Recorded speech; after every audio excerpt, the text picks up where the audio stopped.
Just wanted to let you know this podcast is sponsored in part by Functional Sports Performance. FSPIrvine.com. Get in the best shape of your life.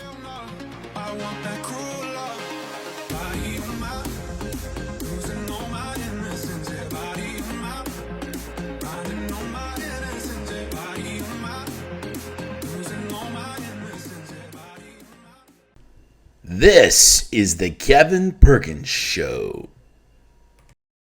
There you go. All right, so we're recording. All right, cool. Welcome to the show. I'm your host, Kevin Perkins. Today we have a really special show.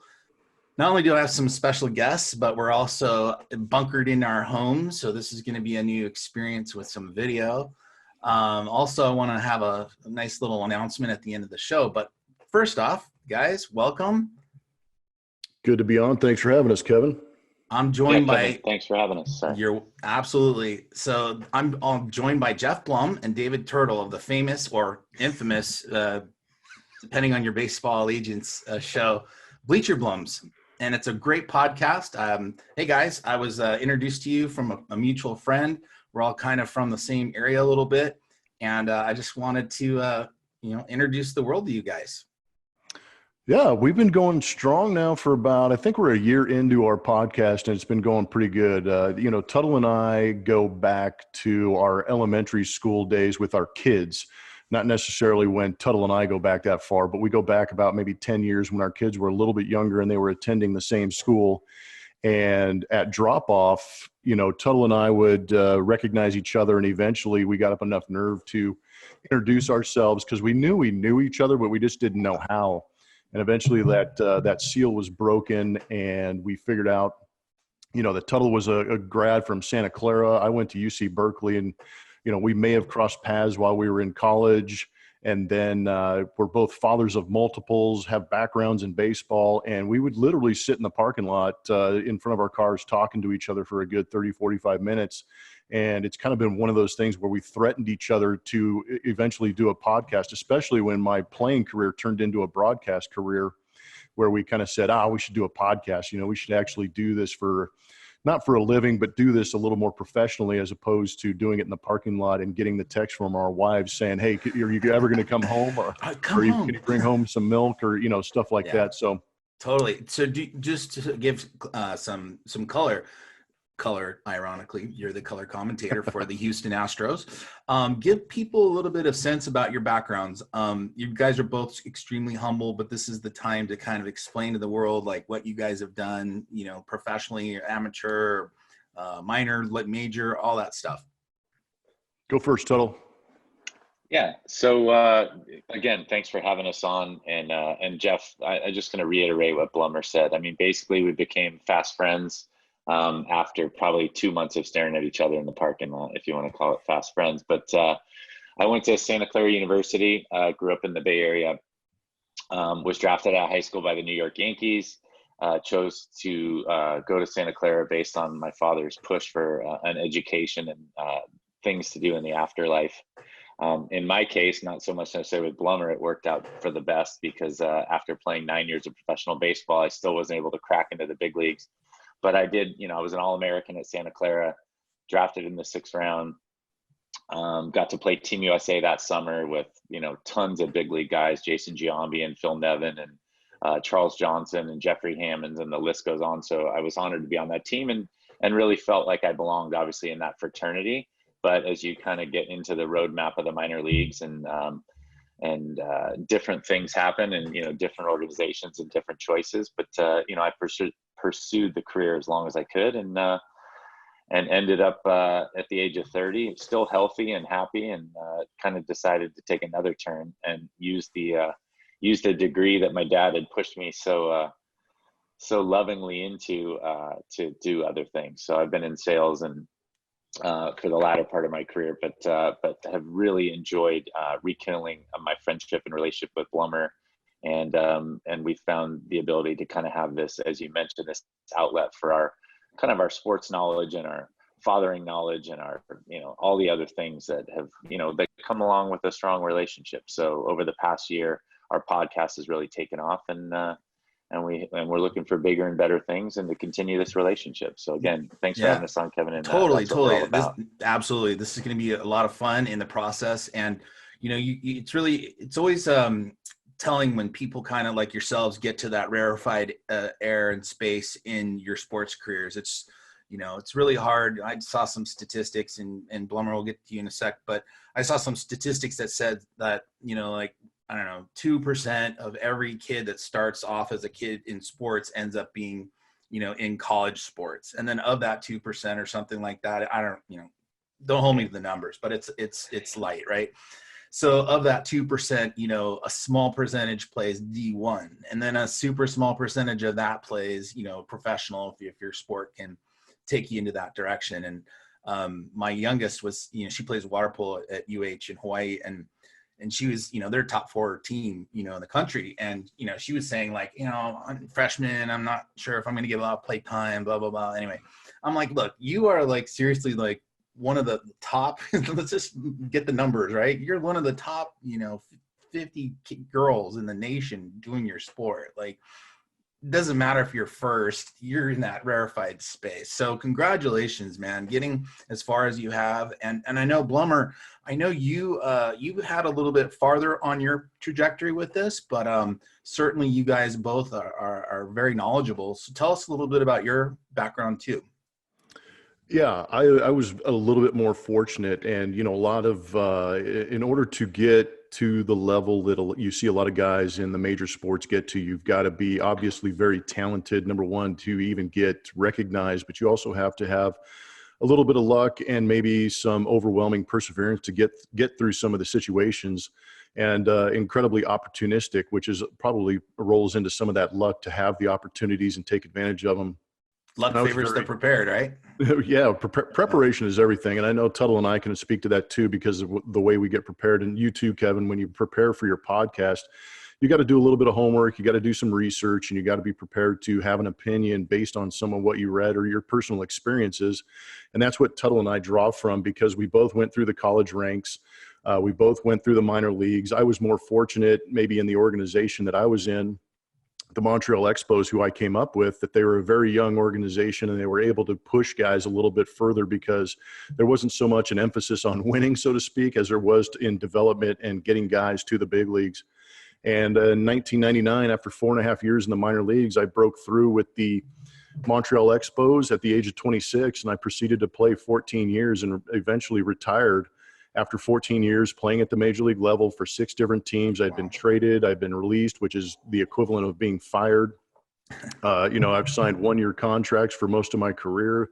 I know the stresses in the off season. I know the pressures of playing on a daily basis, but I also know the enjoyment of it too. And I think a lot of what I've learned in my life, in my career, has become, because of baseball. And now Tuttle and I get the chance to kind of share opinions and share experiences that have kind of led to who we are as people. And after 14 years, fortunately, in the major leagues, I didn't piss anybody off too much. And I had a Cal education backing me up. And there was an opportunity with the Houston Astros in their broadcast department. I interviewed, and the interview process was amazing. It was about a 4-hour interview to get the job with the Houston Astros, but a lot of it was timing. And I got the job. I was working basically half the season to start my career in the broadcast booth with literally no training. All my training was on the field. It was just a matter of putting a headset on and trying to figure out how to communicate my thoughts to the Houston fans as they watch Astros baseball. It's kind of like podcasting, right? You just sort of jump in and yeah, let's do it, right? Next thing you know, you're like, hey, everybody, what's happening? Exactly. And that's kind of how things have progressed for Tuttle and I on our podcast is that we just kind of put on a headset and a microphone and said, okay, we're just going to start talking. And you start to develop your voice a little bit. And I've been fortunate enough now to hopefully sooner than later head into my 8th season as the Astros color man. Wow. That's pretty cool. So, oh my God. Oh yeah. Go Tuttle. No, I just wanted to chime in. I mean, the thing about Blummer, obviously the 14 years in the big leagues, and 11 or 12 of those years were on 1-year contracts. And I think just to relay that to the podcasting, he's taught me a lot from a broadcasting perspective as well. But I think a lot of times we talked about the preparation, but you want to prepare. And so what does that mean? That means throwing bullpens or getting in the cage. But really thinking about it and planning it out and putting it on your calendar is a lot different than doing it. And I think, that you always kind of have to marry those two things. And I think that's what we kind of did with the podcasting. It's like we did a lot of planning and talking in the parking lot and, hey, we're buddies and we should get this stuff out there. Then ultimately we're like, how are we going to do it? All right, let's get a Skype call going. Let's do it. Totally. And, I'm honestly embarrassed to go back and listen to episode 1, 2, and 3, but I'm encouraging all the listeners to do that. And then you can actually see now at episode 60, how far we've come. And I think that's a testament to what we talked about before, our upbringing, our foundation, but also where we are now. Yeah, when I got introduced to you guys, I obviously kind of injected into the 50s somewhere, and been enjoying all the casts lately, especially with I guess Corey was sitting on your lap the other day during talking about The Bachelor and stuff, and Tuttle's like, I don't even know because I don't watch The Bachelor, and it was hilarious, I have to say. So not only you guys rock the baseball world, but you also have some great opinions. One of the things I do really enjoy is that you guys excuse me, spend a lot of time praising and talking about good things too, like family. You guys are also really passionate about first responders and veterans and things like that. And tell us a little bit about just kind of like your point of view. I mean, obviously baseball is baseball. It's America's sport. We're on hiatus. I've got my Vector jacket on today. We're all at home just kind of wondering what's happening. But it's, tell us a little bit about what you think about baseball. Obviously the whole thing with the Astros was kind of blown up before all this coronavirus stuff hit. Maybe you guys can kind of just give the world a little bit of that. Yeah, I'll get it going a little bit.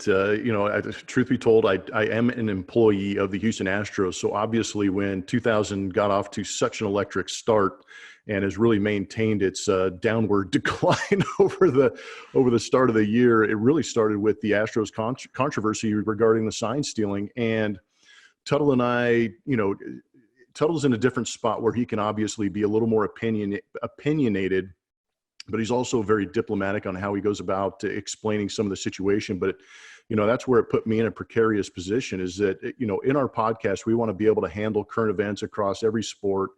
But obviously baseball is our main interest and most of our experience and knowledge. So when the Astro problem came up, it was a tough spot for me to be put in as far as, I wanted to get my voice out there, and I obviously had opinions about it. It was just, how was I going to be able to do that without ticking off my organization and still maintaining a job with them? And I was fortunate enough to kind of be able to explain the situation, wait for all the facts to come in, and actually talk to it. And that's when our podcast actually kind of blew up, because I don't know if it was insider info or actually having somebody in relation to the Astros organization. I don't know if I was the first one to speak out within the organization or around the organization, but it was definitely a voice that people wanted to hear. And it was kind of nice to get my opinion out there, and then have David Tuttle, my co-host on Bleacher Blums, kind of give maybe a little more of a tempered response into the situation, because I have very strong opinions about the sign stealing situation and the gravity of it. And what's interesting about both Tuttle and I think the reason we had such a tempered response, or an actual response to the whole situation, is both of us played through the PED situation, the steroid era, as they call it. So we have experience in scandal-ridden type situations. So Tuttle, when you, I know Geoff can't exactly go into the details, and I understand, we all understand that. And thank you for being so candid with us about that. I'm sure navigating the waters with your employer and just being like, hey, can I say this? Can I not say this? Like, that's not a comfortable conversation ever. Or like, they bring you into the office. It's like, bringing to whipping, board or whatever. Don't say that, kind of thing. But anyway, Tuttle, so when, one of the things that I was really, to Geoff's point, I was really, I guess, proud of you guys for being so kind of on the fence about it, because, you didn't say like, there's a lot of trolls out there, obviously, that they hate the Astros. They hate the fact that there was cheating, but like cheating's, like you guys have been saying, like cheating's been going on for a long time. Doesn't make it right, but let's like use this as a, a marker to kind of adjust and figure it out. So, like what has the feedback been since you guys really started talking about it?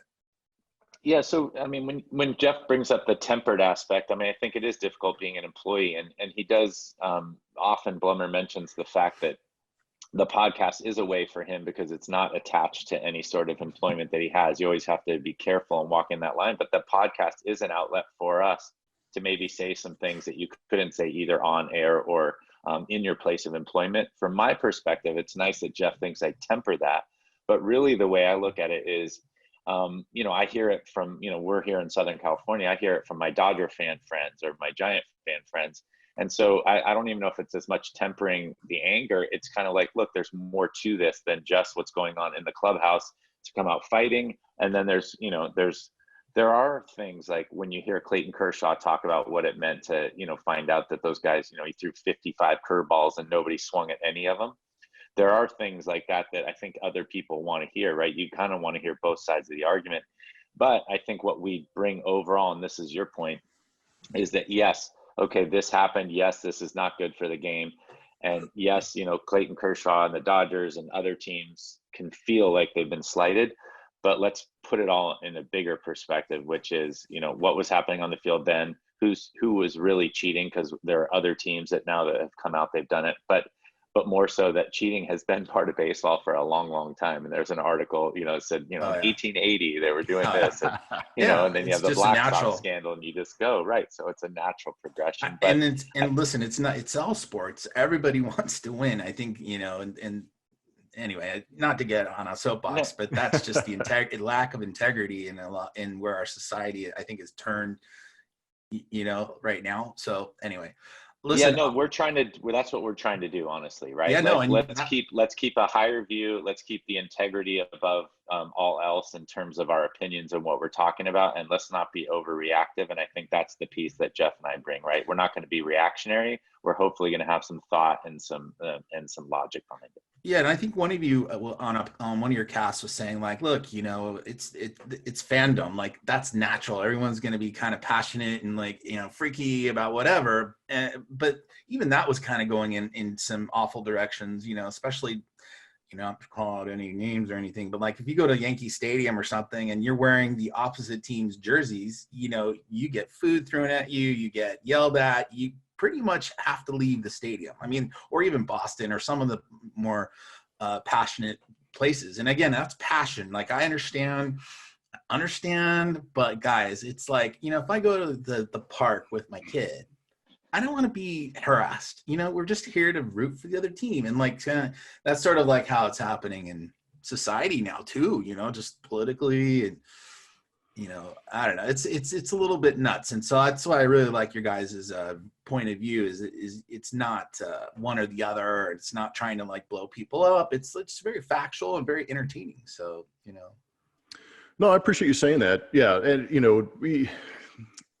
we understand that these are volatile times, and having been players and been on the receiving end of a lot of vitriol over the years from opposing fans and going into these situations, we want to offer an opinion and a commonality and really understand. I think one of the underlying themes in a lot of our podcasts is, and we've even mentioned it a couple of times, because the more we talk about it, the more we encourage the conversation.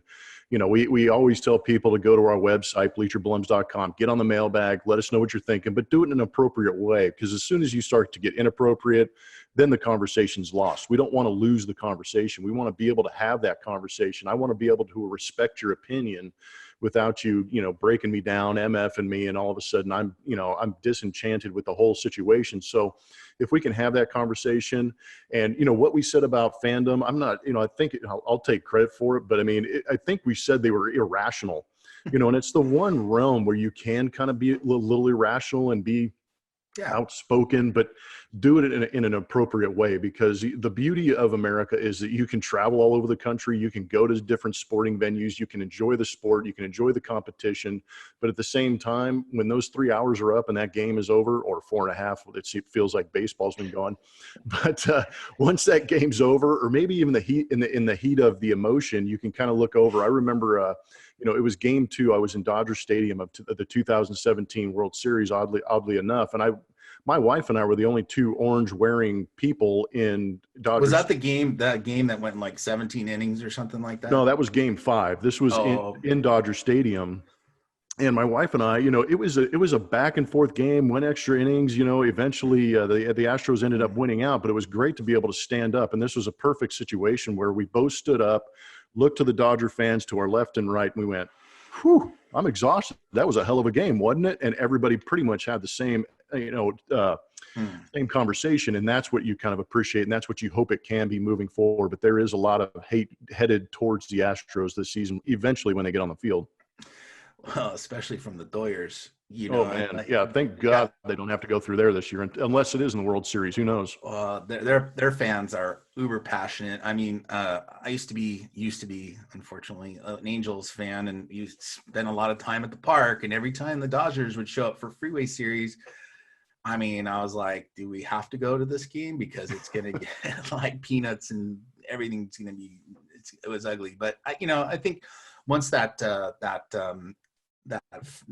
guy got hurt, the Giants, Yeah. and once that whole thing kind of happened, I think people sort of snapped out of it a little bit. But that, hey, this is the whole point of fandom. So let's just talk baseball real quick here. So I know everything's shut down with the coronavirus, and I know there's some. You guys had a great idea, which I thought was, let's slowly kind of reintroduce baseball.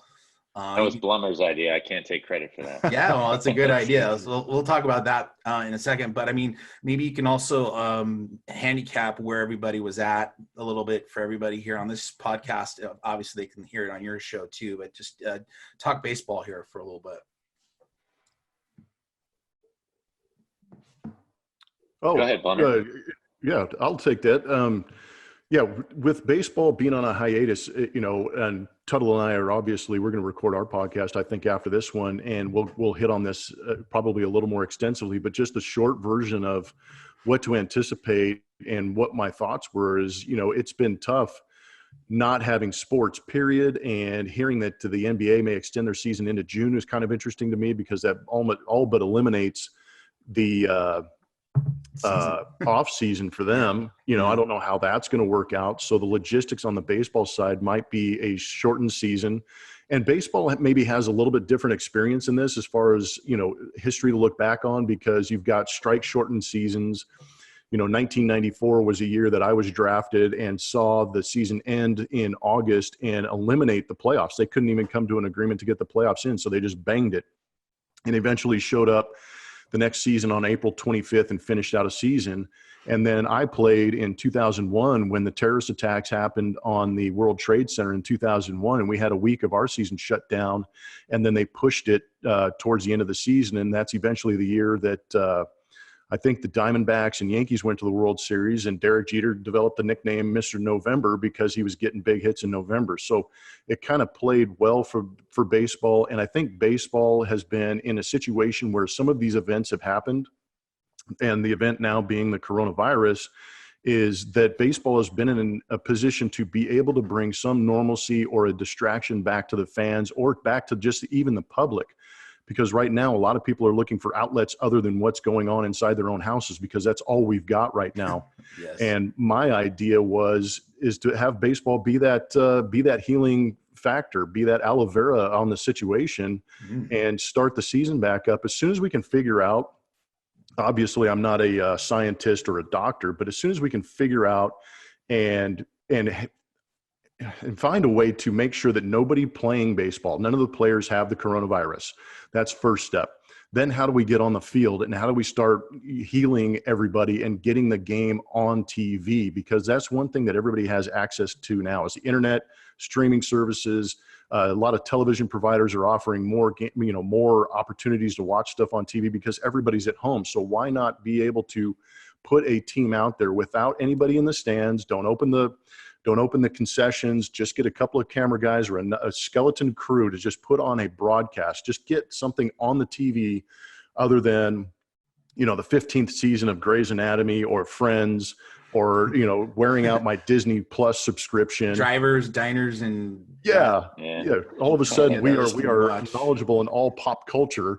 Let's get some live sport. Let's get some emotion out there. Let's get our minds off it and give us something to cheer for, something to look forward to. And even if it means that the Astros are going to get booed from the home, go ahead and let that get out there. Let those people change, alter their mindset a little bit, or give them a a vacuum to sit in for 3 hours and not think about the horrors that are going on around the world and things like that. So my idea was just to get teams on the field, get them playing the game. And obviously baseball is not a high contact, sport. So you might be able to get around some of the contaminants and contagions out there and play the game, but put it on TV. And it might be a little bit selfish on my part too. Now that I work on TV, I know that the ratings are going to be great, and we'll actually have a voice to be able to get out there to those people. I think it'd be highly enjoyable. Mm-hmm. I agree. And I just want to add to that. I mean, there's a couple of different things there. Obviously, that's the positive look here. We don't know. I mean, we're not epidemiologists or infectious disease docs, and I keep thinking, somebody said, all right, the kids will be out of school for 2 weeks and 3 weeks, and now they're looking at 6 weeks or 8 weeks. You want to flatten the curve, and the statistics are kind of all over the map. From a baseball perspective, I think Blummer hits a nail on the head. That would be a nice healing thing. My topic today, at least for the Bleacher Blums podcast and some other things, will be kind of around the minor leaguers, because they don't get paid hardly at all anyway. And now with the big leaguers, they're still getting their money, but the minor leaguers are basically sent home and they're under quarantine and not getting paid at all. And so they're going to have to put in some sort of payment structure. And this has been kind of a plight for a long time. And as I mentioned before, my dad was really always harping on the fact that, you need to get an education, you need to be able to take care of yourself. But if baseball is your profession, and baseball is what you know, and it's what you love and what you're able to do for kind of the young part of your life, as you mentioned, that's tip of the spear stuff, right? You get out of college and you're in this professional environment, you got to get paid more than minimum wage, which these guys are not. And they only get paid when they're playing. So I also saw an article about some kids in perpetuity. So you have your Dominican kids, your Venezuelan kids that they don't want to send back out of the country.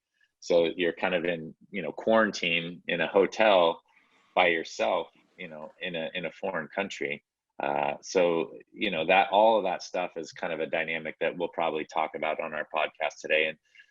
And like I said, we're all human beings ultimately, and I think that's what we try to bring to the podcast. But like I said, what Geoff mentioned is certainly a positive start to kind of getting the energy back around baseball.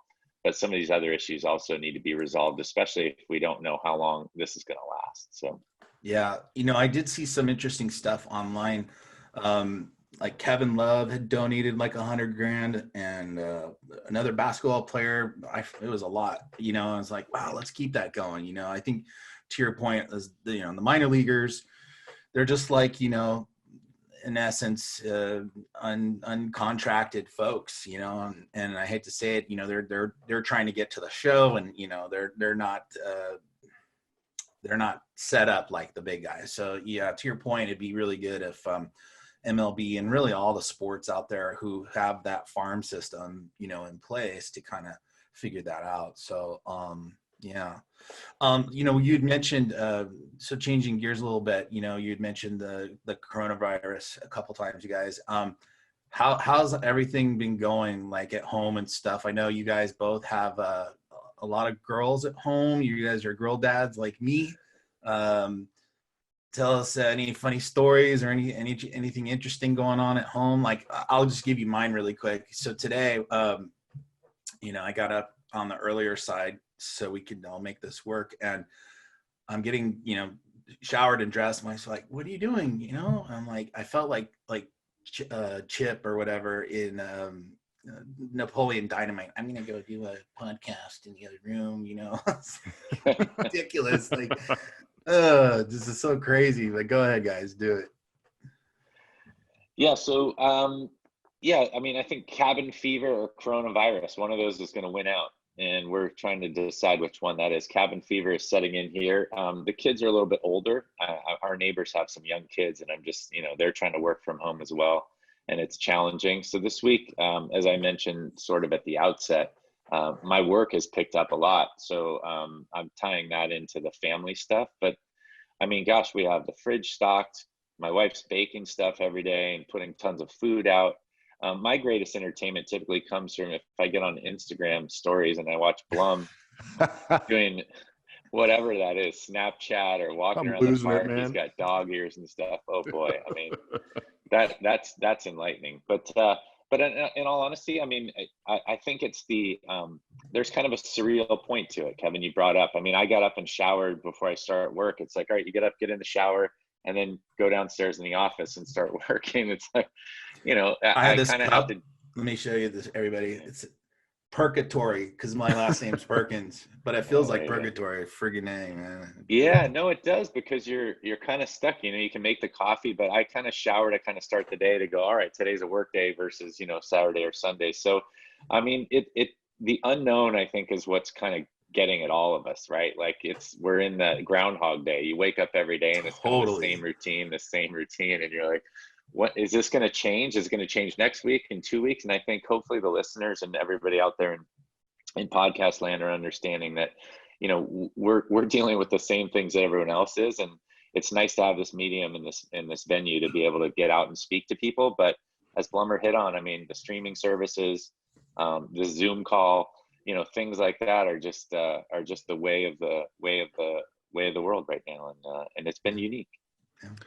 Yeah, I'm actually grateful for the whole situation to be able to communicate and obviously get the podcast going a year into it for us. So Tuttle and I do kind of have that therapeutic release that we can actually talk things out and distract ourselves maybe even, or, it's actually been a really good process to just try and, simplify things a little bit and create a thought behind it so you don't drive yourself crazy sitting there staring at the ceiling going, what if? We can actually put our hands and wrap our minds around some of this stuff. And I think that's the biggest problem right now with the coronavirus is that we don't know the end. Like I talked about with the 9/11 situation, there was a finite date when we were going to get back on the field. In 1994, 95, you knew eventually that the strike was going to end and they were going to come to agreement and there was going to be baseball. And even in both of those situations, maybe the 9/11 situation a little bit different, where the entire league shut down for Major League Baseball from top to bottom, minor league to big league. When the major leagues go on strike, the minor leaguers still get to go out there and play. So they have their opportunity. This is completely different, like Tuttle was talking about, but we'll talk about that maybe a little bit later. But we are all routine oriented. And I think that's what I kept hearing with you guys, is saying that, I got to wake up, I've got to shower, I've got to get in routine. And it kind of, you may not know it, but subconsciously it kind of tells your body, okay, we're getting prepared to produce something. We're getting prepared to go out there and make something happen, as opposed to if I'm just sauntering around and lumbering around in my pajamas all day long, all of a sudden I'm going to take on that same image or that same mentality and just kind of go, what's the point? I think you got to start trying to provide a little bit of a point to your life. So we're going to see you in a tie and you're going to be like, oh, you know what? You got to follow my Instagram. I have the same handle as I do on Twitter at Blummer27, but I've got things planned, and that's kind of, I don't know if I'm a creative person. I know I like to entertain. And I think that, a lot of the responses and a lot of the stuff that I see on Twitter, I'm kind of taking on that Tuttle mentality where I want everybody to kind of enjoy what's going on or make the best of it, or see the lighter side of things, see that glass is half full and try and make the best of a situation. And obviously, being ball players, I don't know how it is in the NBA, NFL, but we're so routine oriented. Like we talked about the preparation, and I know Tuttle as a pitcher had to do certain things before he could get on the mound and strike guys out in the 7th, 8th, and 9th innings. I was a guy. Preparation was tap, tap, look up that way. Okay, are we talking superstition or are we talking preparation? No, I'm just kidding. It could be a little bit of anything. A little bit. Baseball player is very superstitious. Anyway. No, but I agree with you, and I think part of the superstition is being routine oriented. I know, totally. You know what I mean? Yeah. Because if I put the donut on my bat and I knock it off and put it in the batter's circle on the A in Astros and I hit a home run, guess what I'm going to do next time? Every time, I know, totally. Yeah. No, I played sports too. It was just like I had to wear, the right clothes, the right routine, they eat right food, because that was a success that one day. But now you have to repeat it every single day in your mind, right? And that's where the disruption is happening with this coronavirus, is that routine is gone and we're trying to create our own. And that's probably the hardest part, because my wife can tell you right now, and probably the reason I am doing the Instagram stories is because I'm driving her bonkers, because there's something internally in me right now that is going, why am I not at a baseball field? It's 4:00. Why am I not talking? Or more importantly, she's like, why is he here? Like, he shouldn't be here right now. Yeah, she's probably all of our wives are like, what are they? I don't need to go back to work. Get away from my husband. Oh, that's true. She's probably waiting she wants to know the schedule when the next road trip is so she can get a little bit of her semblance of her life back. Well, we chatted offline, I think, your wife is hilarious. She should have her own podcast. Maybe you guys get your wives together and they do their own thing. And I'm just saying that would be totally funny. I'm trying. I'm still pushing her. You never know. There's plenty of time left. Obviously, we've got a couple of months at least to work that out. Okay. Well, listen, guys, thanks for your time today. I'm really, really excited, guys. Bleacher Blums is going to be one of the shows on the Social Nostra podcast network. You can check us out at socialnostra.com. You can also go direct on their website to bleacherblums.com. You've got merch, you've got Twitter, you've got a whole bunch of stuff. These guys are really fun, really cool to listen to, and I want you guys to follow them immediately. Guys, thanks again for coming on the show. I really appreciate it. Kevin, thanks so much. We're excited to be part of the Social Nostra group, and yeah, everybody get out and listen to the Bleacher Blums podcast. Yeah, definitely appreciate the opportunity, and we're looking forward to this moving forward. We need something like this, and hopefully it works out and explodes moving forward. But yeah, make sure you check us out on the Social Nostra network. Thanks, guys. Appreciate it. We'll talk to you soon. Bye. You said I'll probably send you some pics, and I'm like, hell no. Just want to let you know this podcast is sponsored in part by Functional Sports Performance. FSPIrvine.com. Get in the best shape of your life.